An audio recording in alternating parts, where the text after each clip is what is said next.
Okay, amazing. Okay, well, welcome everybody to the next installment of our weekly reading group. Today, very excited to be going through Lumiere, I think it's Lumiere, and SORA. In fact, originally the plan was just to be going through Lumiere, but SORA dropped yesterday, so I decided to weave that in as well, because they're both text-to-image models and both super interesting pieces of work. Unfortunately, SORA doesn't say too much about what's going on, so we'll have to kind of read what they've got in the technical document and fill in the blanks. But super impressive results nonetheless. So I think the first thing to do is actually just to go straight into some demos, basically. So actually, let me just quickly share a different tab. So I'll share the SORA tab. Actually, I'll just share my screen. That'll be easier. Just because then I can make sure we open new tabs and everything. So yeah, obviously, for anybody that hasn't heard the news, OpenAI just released SORA, which is their text to video model, and the results are super impressive. Well, they say they're teaching AI to understand and simulate the physical world, and just kind of diving into one video. I mean, this is just one of their videos. Again, obviously, to get the full resolution, I'd recommend going to the website yourself rather than watching the stream. But again, this is, very, very high quality video here. Unlike anything that we've seen before in text to video, kind of insane how much better the quality is. So yeah, I mean, definitely go and check the videos out. There's a ton of these. This one, the prompt was: a stylish woman walks down a Tokyo street filled with warm glowing neon and animated city signage. She wears a black leather jacket, a long red dress and black boots, and carries a black purse. She wears sunglasses and red lipstick. She walks confidently and casually. The street is damp and reflective, creating a mirror effect on the colorful lights. Many pedestrians walk about. So again, all of those details fully encapsulated into the video, and this really, you can imagine this being a scene from a movie. The quality is crazy. So yeah, really very exciting day in the world of text to video image generation. Again, I mean, you've probably seen these already, but these mammoths are very, very, very good. This one. A movie trailer featuring the adventures of the 30-year-old spaceman wearing a red wool knitted motorcycle helmet, blue sky, salt desert, cinematic style, shot on 35mm film, vivid colors. So we've got ourselves a very, very convincing movie kind of movie trailer here as well. Yeah, but the basic takeaway here is that the quality is very, very good. The sequences are long, so it can go up to 1 minute. Even these sequences are kind of 15 seconds long or so. Up till now, typically the length had been something in the order of kind of 2 or 3 seconds. So this is a huge jump in terms of capability. So this page just takes you through a load of examples. And again, rather than going through all of them now, I would suggest you go through them. Another interesting thing is they show failure cases. So in this one, for example, they have a step printing scene of a person running. Cinematic film is shot on 35mm. And again, this is it's not physically implausible, but it's just wrong. It's not how treadmills work. So again, doesn't fully understand the nuances of how different devices work. We have kind of animals appearing and disappearing. So there's kind of a problem here with object permanence not really being preserved fully. So again, they also point out physical breaks, so things that aren't physically correct. So in this case, the basketball goes through the net, and again, that isn't physically plausible. It's like a basketball shot from Arno. So that's not plausible. And then we have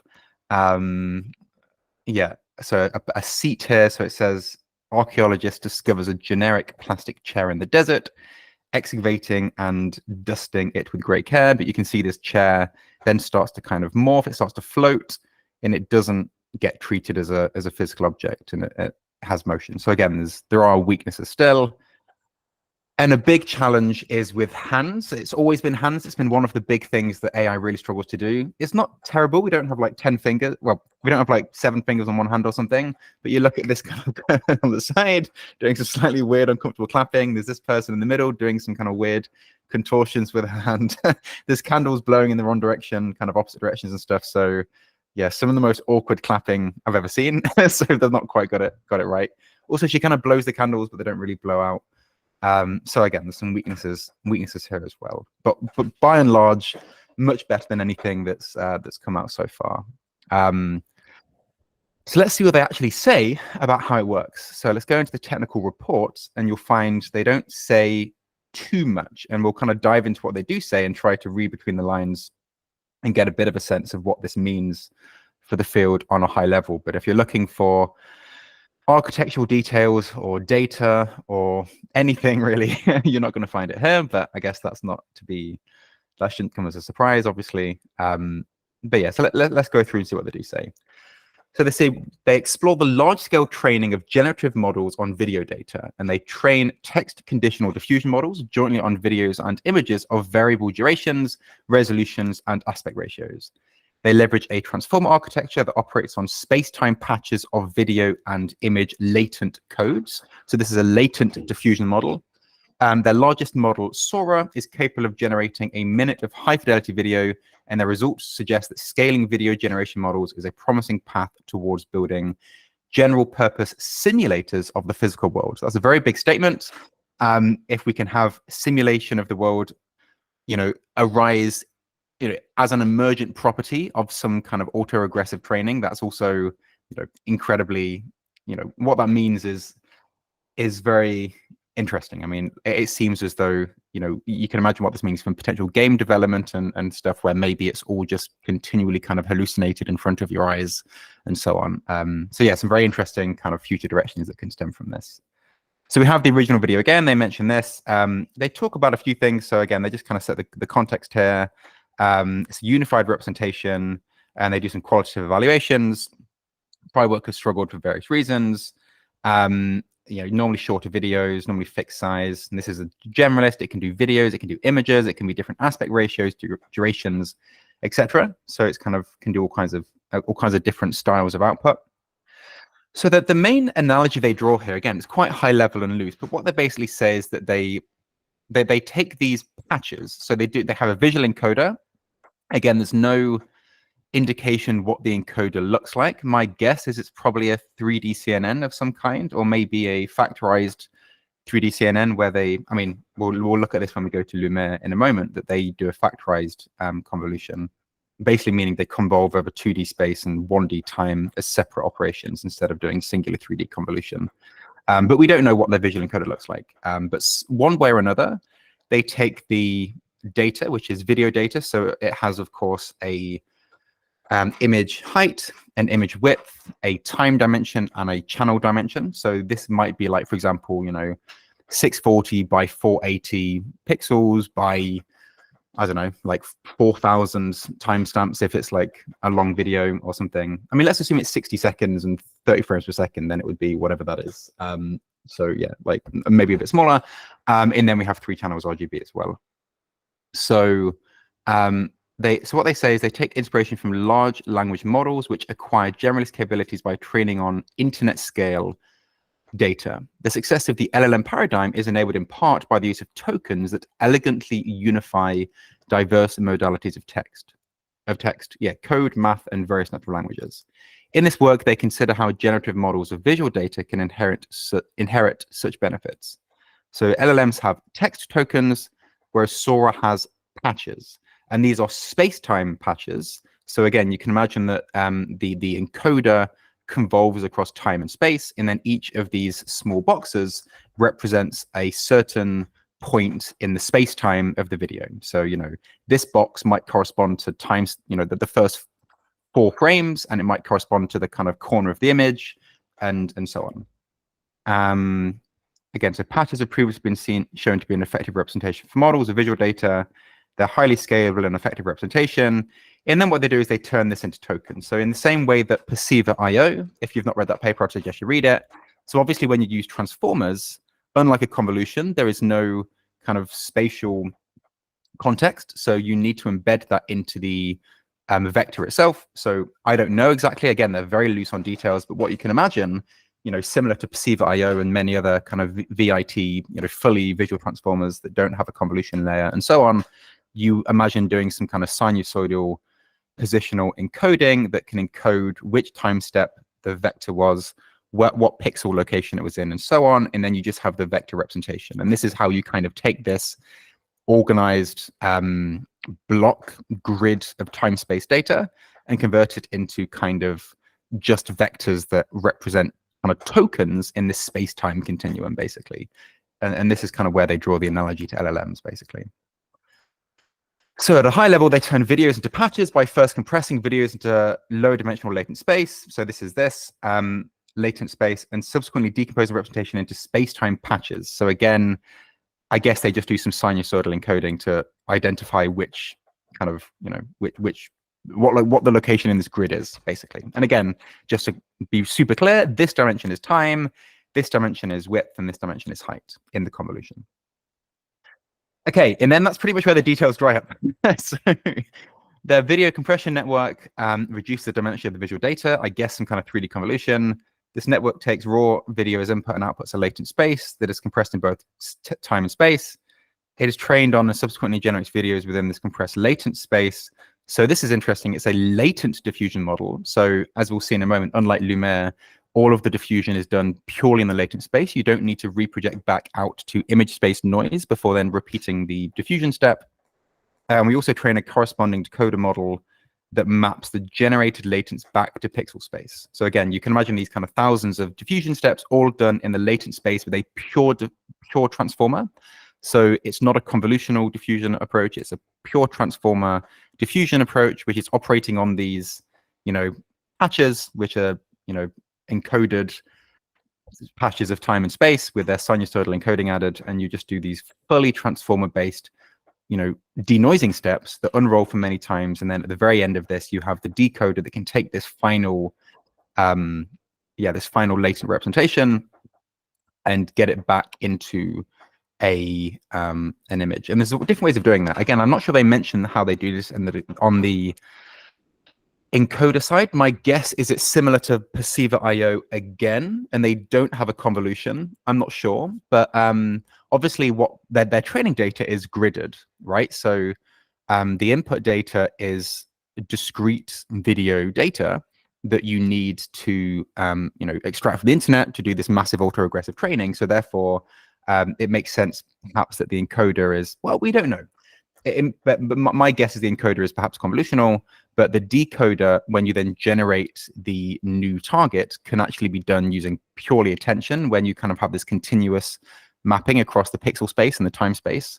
And you can then do a transformer-based decoder as well from the latent space. And again, I won't go into the details because already we're at 15 minutes in, but check out the paper Perceiver IO to look at the transformer-based kind of decoding from a latent space. So maybe that's how they do the image decoding at the end, basically. Cool. So what do they then say? So yeah, so they don't really say what the video compression network looks like. Given a compressed input video, they extract a sequence of space-time patches which act as transformer tokens. This scheme works for images too, since images are just videos with a single frame. So yeah, that makes sense. They can just fix the time step and use the same encoder. Yeah, on videos and images of variable resolutions, durations, and aspect ratios. Again, this is actually very similar to Perceiver IO. It has a similar kind of benefits as well. At inference time, we can control the size of generated videos by arranging randomly initialized patches in an appropriate sized grid. So again, like this, yes, so that makes sense because all of the noise is done in the latent space. So you just kind of say, well, this video is going to be, I don't know, 100 time steps long. So let's make this dimension 100, and it needs to be 640 by 480. So let's make this 640. Let's make this 480. Let's start with random noise. Let's unroll the transformer across time that again like attends to this these tokens or patches, and then we can do the and then we can create an image of this resolution. And this also implies that the decoder is a transformer-based decoder. Again, well, you could have a fully convolutional one that can also be agnostic to the aspect ratio. That's true, but I guess it's a transformer decoder. I mean, who knows? But that's my guess. So scaling transformers for video generation. Yeah. So then basically they make this point that so it's a diffusion model given noisy input patches. So again, the patches are kind of these. So it's not noisy image, it's noisy latents. Given noisy patches, and you can obviously condition information like text prompts in the latent as well. It's trained to predict the original clean patches. Importantly, and again, clean patches being kind of what you would get here, right? So you do the encoder, the visual encoder gives you clean patches, which you can then invert to get the image back. So we're trying to get back to the clean patches, which you would get from doing a single encoding. And we start with noise, and we then unroll this for many steps. Yeah, so it's a diffusion transformer. Again, interestingly, it's a fully transformer-based approach, which again, as we'll see, is unlike Lumiere. And they've demonstrated remarkable scaling properties across domains, so across all kinds of things. And basically what they say here is that in this work, they find that diffusion transformers scale effectively as video models as well. So below they show a comparison of video samples with fixed seed and input training and inputs as training progresses. So sample quality improves a lot markedly as training compute increases. So by 4 times compute, I guess I'm not sure whether they mean 4 times longer or 4 times bigger batch size or whatever, but it, you know, either way, like basically if you train this on a lot of data for a lot of time and you just let it get, you know, keep going, then you get this really high quality emergent kind of ability of the network. And as we'll talk about in a moment, this is really interesting because I'm particularly on one of the scenes I'll go to in a moment, which is something I, yeah, kind of suspected maybe. Well, yeah, what it shows as well is that with enough time and with enough data and compute, that maybe, you know, things like nerf are not even needed. Because what I was very compelled by was how good one of these scenes was, like with the camera panning through a 3D landscape and really having very, very strong 3D consistency. And, you know, this is with no inductive bias in the network at all. They make that very clear. There's no 3D inductive bias. Of course, nerf, which takes in X, Y, Z and predicts, well, that's an occupancy network, nerf that predicts, you know, radiance fields, but basically the network itself is conditioned on spatial, you know, coordinates, and it predicts, you know, the radiance, or it predicts in the case of what's it called, like deep SDF, it predicts the sight distance function, but there's no inductive bias for 3D modeling at all here. It's purely autoregressive based on captioned videos, and some of the, you know, you even just hear the 3D properties are impressive. And yeah, like again, they make this point that it's agnostic to the size, so it can be a tall video, a square video, a long video, because of the fact that you can just set the patches as you want them to be. You just create the grid of noise however you want, and because it's a transformer, it's not kind of bound to the size of that kind of grid that you create. And yeah, because of this, because typically you need to crop videos when you do this, so that you have, like, you know, if you're doing a convolution one and you have a fixed input size, for example, you might need to crop all the videos to be a standard size, and then you get framing problems. Whereas with theirs, they don't get framing problems because the data doesn't need to be cropped. All of the data they extract from the internet is never cropped. It's just the pure original data in whatever format it may be, and you therefore don't get, you know, generations that are cropped, for example. So I think this is the main takeaway. I mean, we could just look at a ton of examples, but I'll leave that to everyone's own time. What I do just want to do is go to one example. I think it's on the main page. It's not on, I think it's on this page. I mean, they just make the point quite clearly. Is it this page? Maybe not. I mean, let me see if I can find the video. There's one that basically is panning through. Yeah, it's none of these. It's one of these where it's. I'll find it at some other point if not. But I mean, I can just take this one as an example.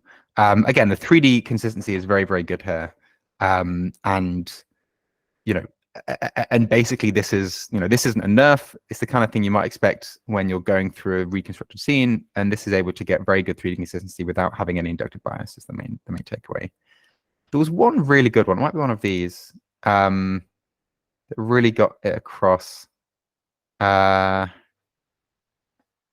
I'm not sure. I'm just going to, oh, this is the one. Yeah.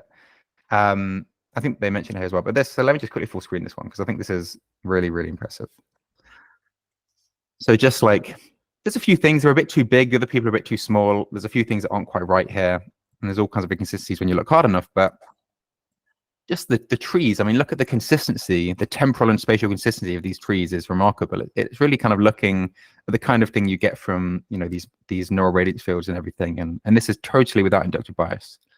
Again, for those that don't know, inductive bias means when you make architectural decisions that like guide the network in a certain direction. So convolutions are an inductive bias for kind of, you know, spatial, for like features that are detectable across the whole image that you might want to detect anywhere. So you kind of weight share and detect for patches across an image.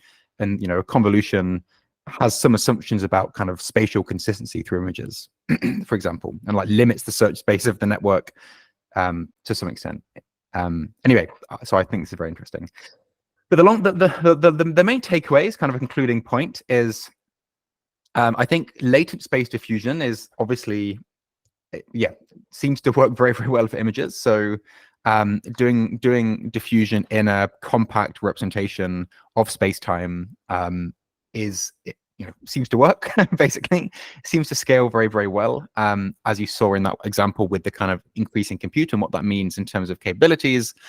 And that's very exciting for the future, because it really suggests that obviously compute is only getting more and more powerful. And again, some of the emergent stuff you get here, like it understands ray tracing, it understands lighting and shadows and specularity, it understands object permanence. There's examples where objects go out of shot and then come straight back into shot as well.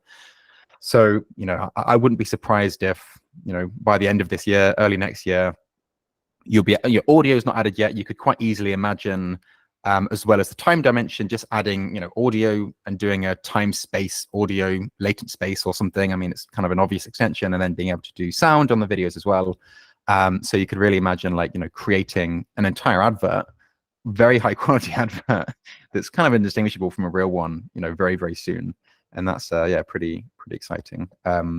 What I also find really interesting about this is kind of like it's a really old thing, but there's this like website that's like a library of something, and like you can type in whatever you want, and you type in, you know, your own personal life story, and you press enter, and it will tell you what the room and the bookshelf and the floor that this book is on in this kind of very large library. And it's kind of just like encoding, you know, your text to like a unique ID. And the idea that is like every single thing you could ever possibly write is stored in this library online is kind of like something that always interested me. Now, when you think about like every single video that you can possibly conceive kind of exists in this hypothetical space of the model is really interesting as well. It's almost like every video you can imagine is kind of exists in a way, like just hidden in like the possibilities of this network. It's like really, yeah, really interesting. Yeah, there was a question. Let me quickly stop sharing for a moment because I had to do a hacky screen share there. Was there a question or was that a mistake? Okay, that was a mistake maybe. Okay, so let me get any questions so far at all from anybody? No. Okay. So I think what we can then do is talk a bit about Lumiere.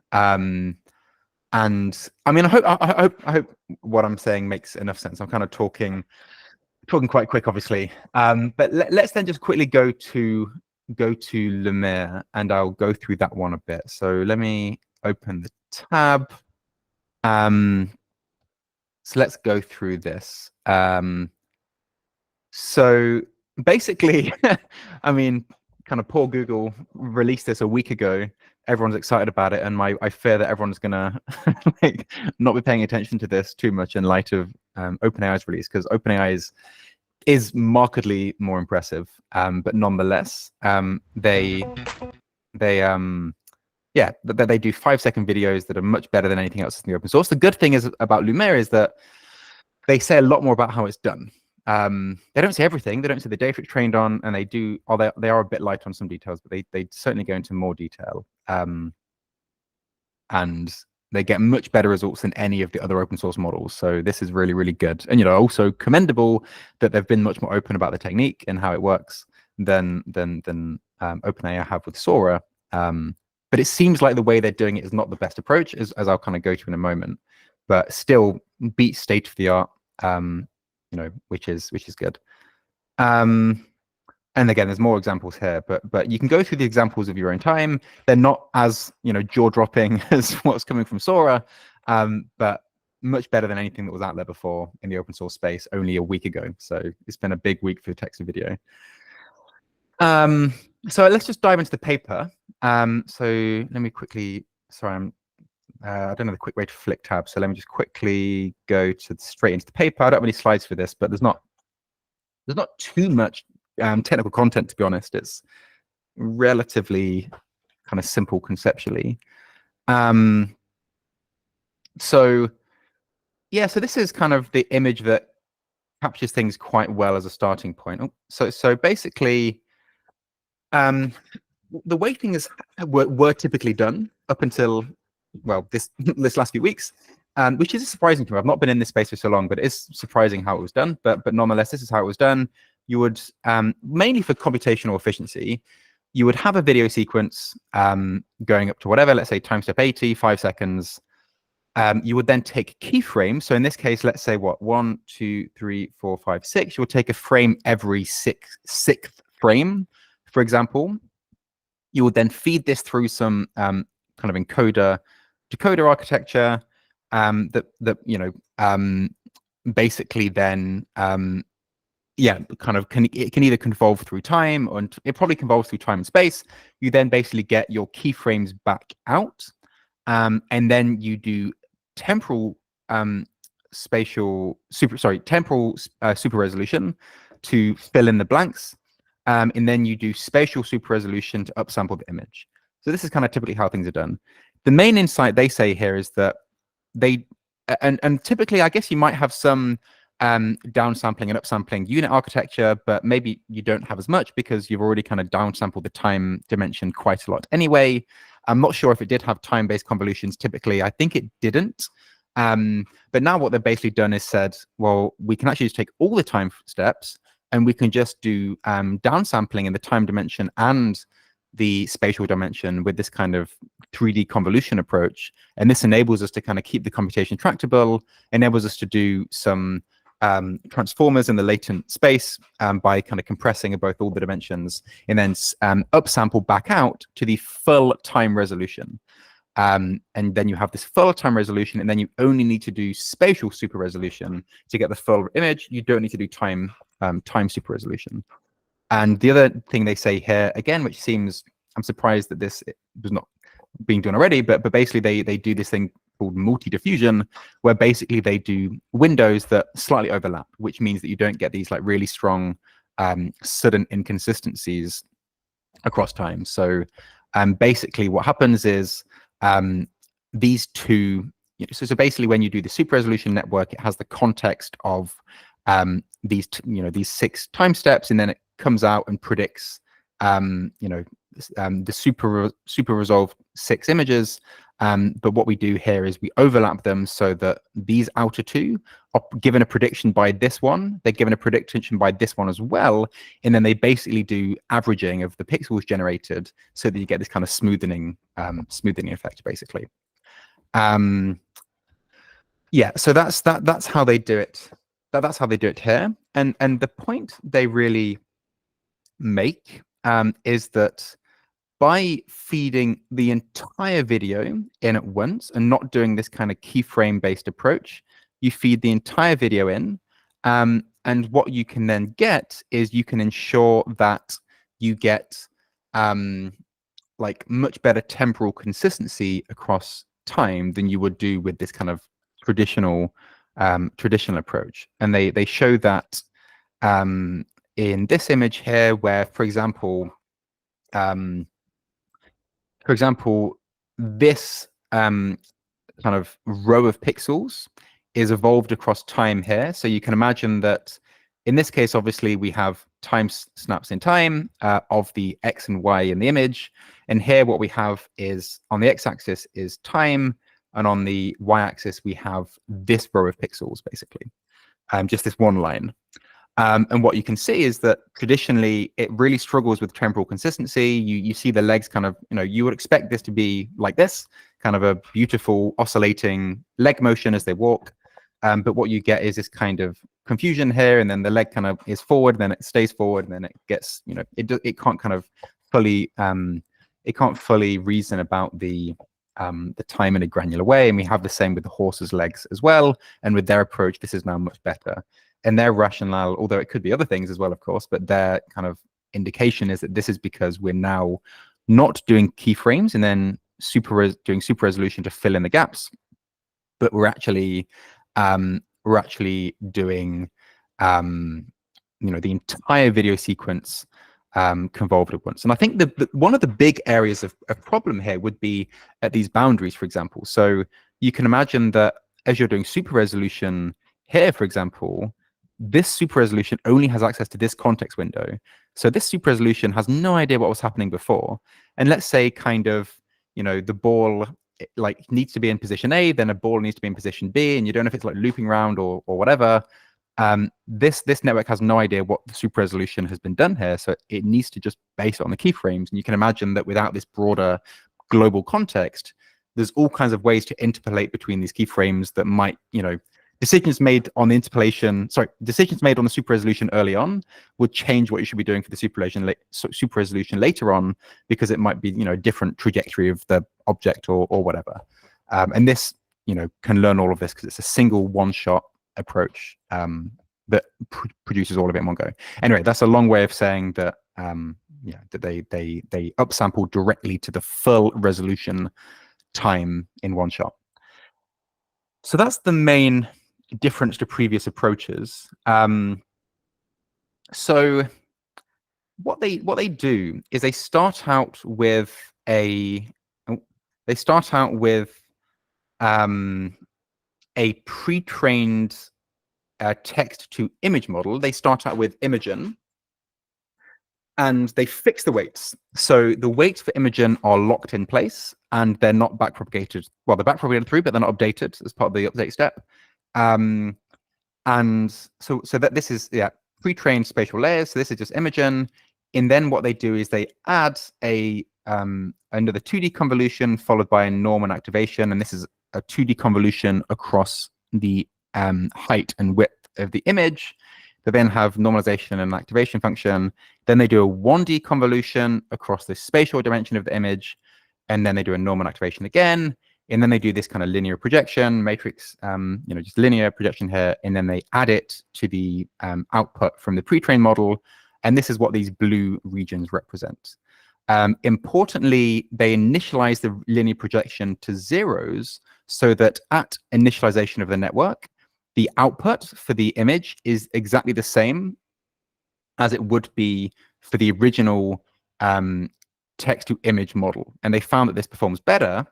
I'll quickly go to the appendix. They found that this performs better than a random initialization. Well, this is actually a slightly different point. Sorry. So there's a few things they need to do. So what they want to do is have the model, and the way this is called is inflation. So basically, the concept here is that you have a text-to-image model, and you kind of want to take that, and it's been pre-trained on a load of data, and you don't have to retrain all of that. So you want to take a working text-to-image model and then inflate it so it can also handle video while keeping what it's learned already. And this inflation, you could say, are these these extra layers are kind of the inflation. And this is kept fixed. And and ideally, obviously, at the initialization, you want the output of the network to already be reasonable, so you're at the best starting point possible, so it doesn't have to unlearn things, and you can start off with a very good, strong prior, for your image generation. So there are a few things they need to do. They need to make the linear projection 0, so that you're basically, this whole inflated section is basically doing nothing at the beginning. This is doing nothing at the beginning, and then you can kind of learn to add it as it's needed and start off from a good starting point. The other thing they need to do is think carefully about how they do the spatial resizing, and the temporal resizing as well. And basically, they need to do it such they do something that's effectively a nearest neighbor search. So when they're doing upsampling, they just duplicate the frames. When they're upsampling, when they're doing downsampling, they just take the nearest neighbor so they have an identity function and a convolution. I don't want to go into crazy detail, but the idea being, again, you do the simplest identity function you kind of can.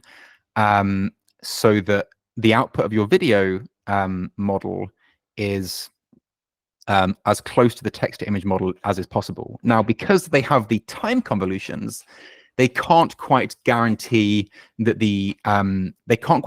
when you pass in this noise and you do the diffusion for the image, that you would get exactly the same as the text to image diffusion model, because of these time convolutions that kind of, for the intermediate frames, do some of the processing. But for every kind of nth frame, they are able to do this depending on the stride of the convolution, basically. And they see that by kind of trying to start out with a model that is as close to the text to image model as possible, you get better results. And if you did standard initialization of these things, this is what the image would look like at the beginning, instead of being actually the text image prediction, but the loss wouldn't converge as to the same result. So standard initialization doesn't reach the same performance as this identity initialization, basically. But again, all of the finer details are here in the paper. Yeah. Any questions on the initialization of the model from anybody at all? No. Okay, I'll keep blasting through. Yeah,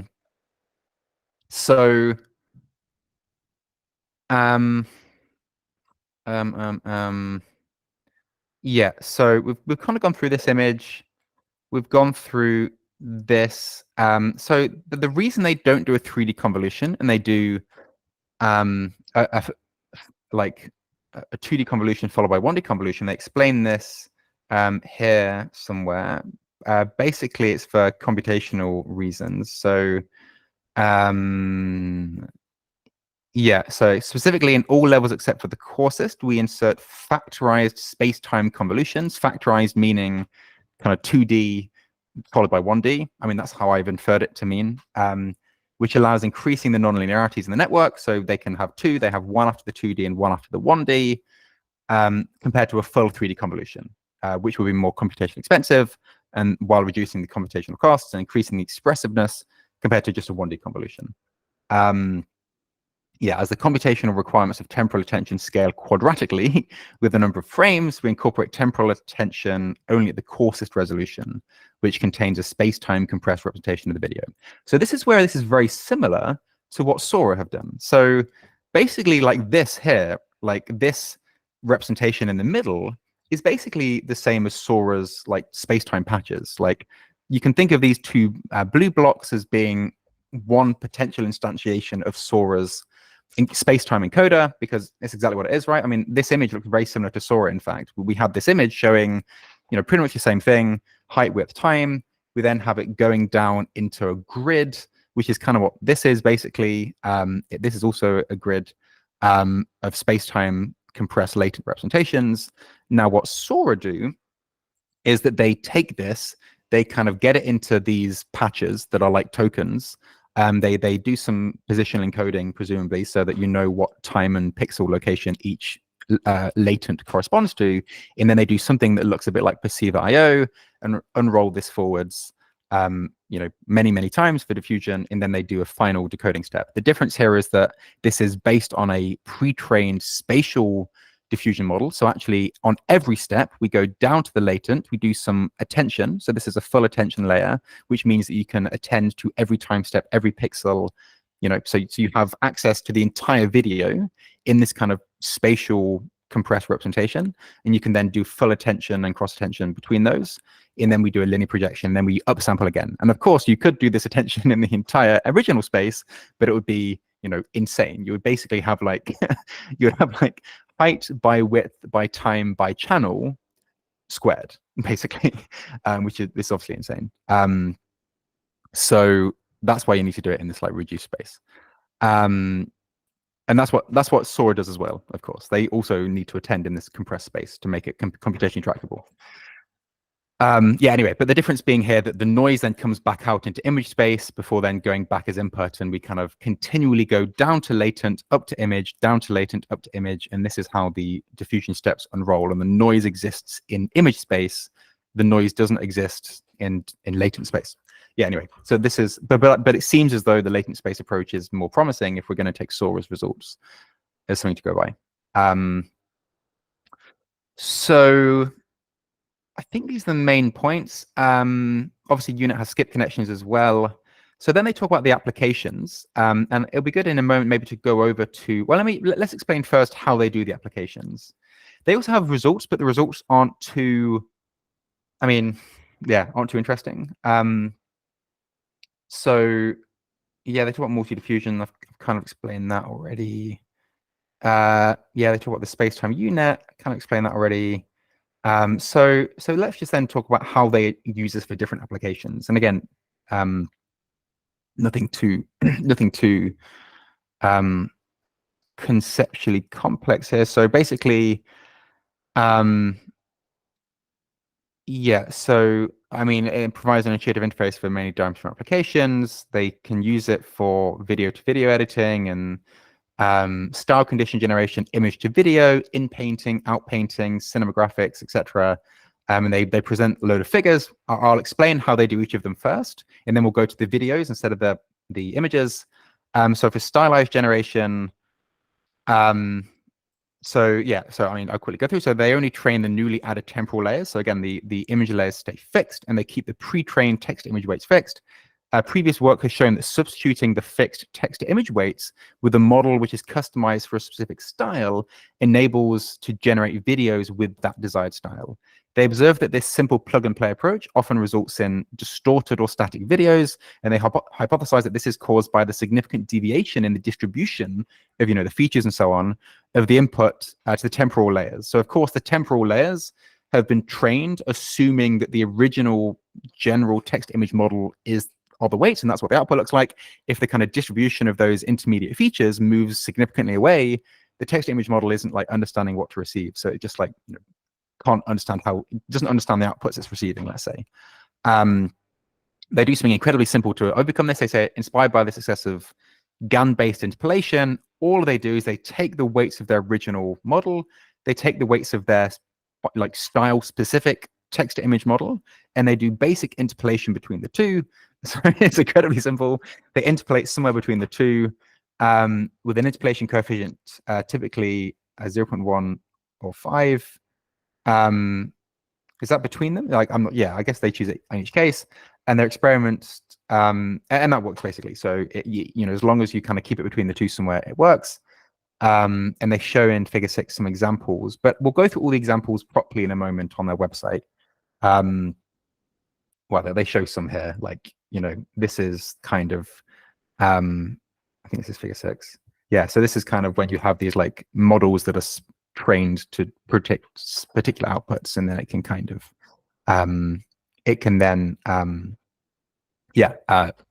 of create images in that style, basically. So then they talk about how they do conditional generation. So basically what they do for conditional generation, so typically in everything we've discussed so far, we assume that the input video, J, is of dimension time, height, width, and RGB. And the text prompt, of course, which comes in the latent transformer space. There was a whole discussion on Imagen about where they encode the text, but I think in the end it's just in the encoder. But you can read Imagen if you want to, or Imagine, or whatever, if you want to, Imagen, I guess, if you want to learn more about the text embedding.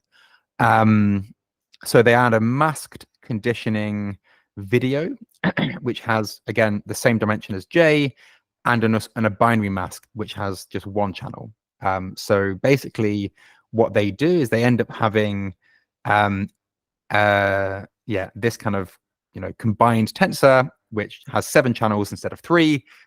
So there's another 3 channels for some kind of reference video, and another single channel for a mask, which can remove moments in time or space from the video.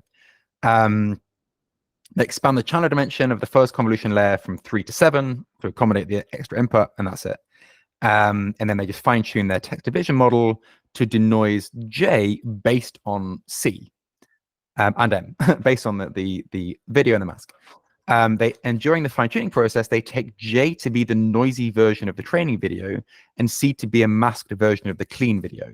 So the idea is, C is what we should be getting to at the end, but you only get to know part of it. So that's kind of what enables you to do. It's like, I'm giving you what we need to have at the end of this, but I'm not going to give you all the information. I'm going to mask some of it away. And now you need to learn to recreate, what you meant to, and fill in the blanks where you don't know what the clean video looks like.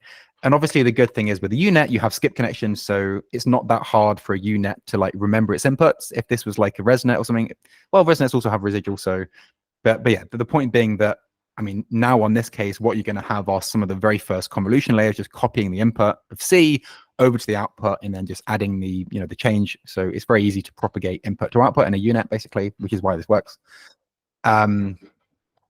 So yeah, they do a few things. So image to video, in this case, you can imagine all you need to do is the first frame of the video is given as C, and then the rest of time mask is given as zeros. So, basically, so the C contains the first frame followed by blank frames. And again, the corresponding mask contains ones for the first frame and zeros everywhere else. So in painting, the way you can do this is that provide a video C and mask M that describes the region to complete in the video. So again, you can kind of just, so what you would end up having then is kind of some of the height and width. So some of the space dimensions are masked out, and that's then preserved consistently through time. For cinemagraphs, they consider the application of animating the content of an image. So again, in this case, they only provide the first image, the condition signal C is the input image. Oh no, duplicate across the entire video. So you want a lot of the video to stay constant, and the mask contains ones for the entire first frame. So it's like, yeah, this needs to be the first frame of the video. But then for one patch, it's zeros for the rest. So it's like, fill this in. Yeah. So that's how they do that one. And yeah, and that's kind of how they do all these different things, basically. So they just have this like additional video and a mask that says these are the parts you need to copy, these are the parts you need to imagine, and that enables you to do like lots of different things, basically. So let's now quickly look at the applications. So let me just quickly open up the website they have and look at some of these. So text to video, this is just the vanilla one. So this isn't with any of the kind of conditioning with the 7 channels. This is just, so Ariel around young hiker man standing on mountain peak summit at sunrise. These are all 5-second videos. That's the length they do. This one is golden retriever puppy running in the park. This one is chocolate syrup pouring on vanilla ice cream, etc., etc. Obviously, I'd encourage people to go through these. Again, much better than anything else that's in the open source space. Again, slightly blown out the water by Sora, but really, really impressive nonetheless. So then they do image to video again. So this is where the first frame is fixed, and then the rest are open to interpretation. So it kind of takes this image. If you hover over it, you see what the image looks like. Bigfoot walking through the woods, and then you get him. The video continues on. A few weirdnesses here, like his arms are a little bit strange. Again, the legs of the elephant are a bit small, maybe. Maybe not. But yeah, anyway, so this is the image to video. They do the stylized generation. Again, this is where I don't quite get the style reference image. Yeah, utilizing a fine-tuned text to image model weights. So I guess they fine-tune it to predict that image, basically. So I guess this is the image they do. It's kind of like they fine-tune it to say predict a tree, and then this is the image they use for the fine-tuning. I'm not sure exactly, but bear in mind what they're doing here is they're actually fine-tuning Imogen. They're fine-tuning Imogen, and they are then interpolating between the non-fine-tuned Imogen and the fine-tuned Imogen based on this image that they fine-tuned for, basically. And they get these like interesting kind of, the style of the video changes as well based on the style of the image, which is also interesting. So it seems as though this kind of video, like certain animation, certain image styles lend themselves better to certain video styles, which is interesting. So that's that. And then I think they do a few more. So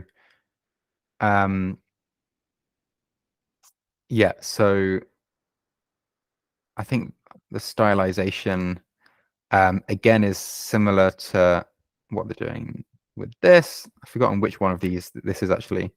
I guess it's just I guess it's just, I'm not sure how they're doing this actually. I'll have to look at this a bit more. Whether they're just saying, because this is the source video, unless this is just fine-tuned on the source video, and then it's another example of this style. Not sure exactly. I need to look at this a bit more. And then the cinema graphs we discussed before as well. So this is where, again, they basically, they give in a C is the entire static image fixed through time, but then inside the mask, they only give the first frame. So it's like, here's the first image, first frame. Here's the rest of the image that needs to stay still. This middle part, do whatever you want. And then it can kind of focus its motion animation to the parts that you want to move, and everything else can stay still. And then you can make a nice, nice GIF or something. And then video in painting again. So basically, you have the, well, yeah, it's the same. So basically, you just have the entire video given a C. So the entire video is C apart from the mask, and then you need to predict it basically. And the mask, the zeros on the mask basically. Yeah. And again, there's this in painting thing again, where basically you can then update the prompt, because obviously it's text condition as well. That's the point. So it's text condition too, and then you can then take a region and get them to infill this part, listening to the text and updating it basically. So again, really nice kind of all kinds of things you can do. You can say wearing a bathrobe, and you can hide the body, and then it will generate a video with the bathrobe being worn, which is really interesting. I guess on this one, probably they're just passing the source video as C and maybe kind of giving the maskers all zeros or something, and then giving the text as well, maybe something like this. So it has access to the original video, but it knows that the entire screen is game for kind of updating it. And it's got the new prompt, and maybe that's all of this is. That's my guess. I might mention that, but I think that's probably what they do for this. Yeah. So yeah, so these are, and then they do have a few results as well, but I think the results are, I don't know, not that interesting. But basically they do some so they do some qualitative comparisons. Well, they do this. So the Fetchel, what's it called again? So the inception score and the Frechet distance.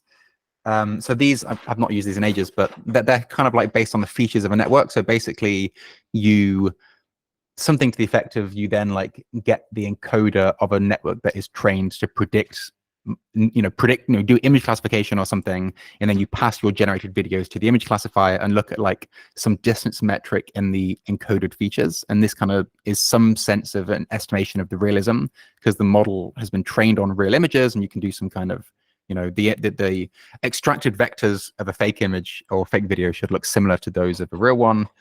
Something like this. But basically, I think this is kind of proving that the Frechet distance and the inception score, these were always used when there was GAN papers and everything as an attempt at a quantitative measure for how well things are doing. But I think this kind of shows that it's not really the best, because so low is good for the I think it's Frechet distance. I might be saying it wrong, but low is good. And there's a lot of other methods that are lower than theirs. But when they do human evaluation, theirs is consistently better. And also visually, they do look better, I think. And the inception score, high is good, but there are other methods that have a higher inception score that are, that look worse and are quite consistently agreed by human evaluators doing a binary kind of which is better approach with anonymized models, does consistently better. So I think this is kind of saying that these are not useful scores anymore, really. It was probably good when the quality was terrible, but I don't think it's that good anymore. So they do then qualitative evaluations. They basically give users this. Sorry, I'm on the right page, aren't I? Yeah, I'm good.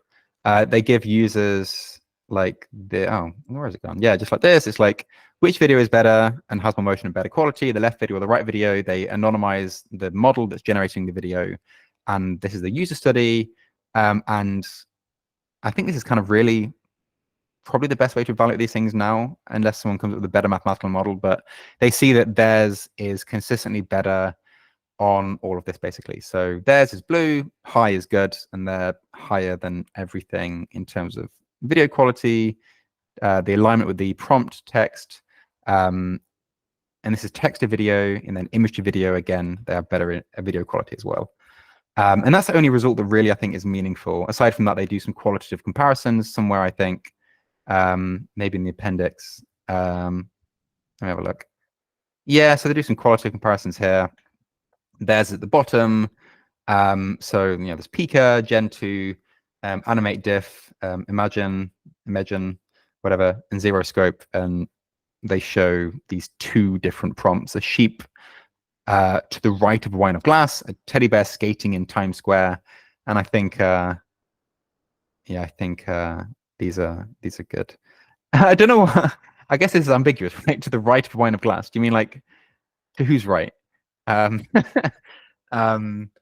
I guess it depends on the sheep's perspective or the glass's perspective, but this is actually to the left if we're talking about on positioning on the image. So I'm not sure actually about that. Yeah, I don't know if they're trying to show it's good here. They're not trying to show a mistake. So I think this and this have actually understood the positioning better. That's funny, but yeah. And again, these look kind of horrifying. So I think theirs is better. Again, skating in Times Square. Yeah, I guess again you would assume that it means ice skating because it's very famous to go skating in Times Square. So maybe this is a slightly strange one. Anyway, but I basically this is the best open source model that's out there. They show some benefits of their multi-diffusion. This is basically when they do the spatial super resolution. The spatial super resolution has an overlap of like 2 time steps, and what they do is they do averaging, in that they say here, 2 frames, each denoising step, we average the predictions of overlapping pixels. Without having multi-diffusion, you get these so again, they take this singular row of pixels and they unfold that through time.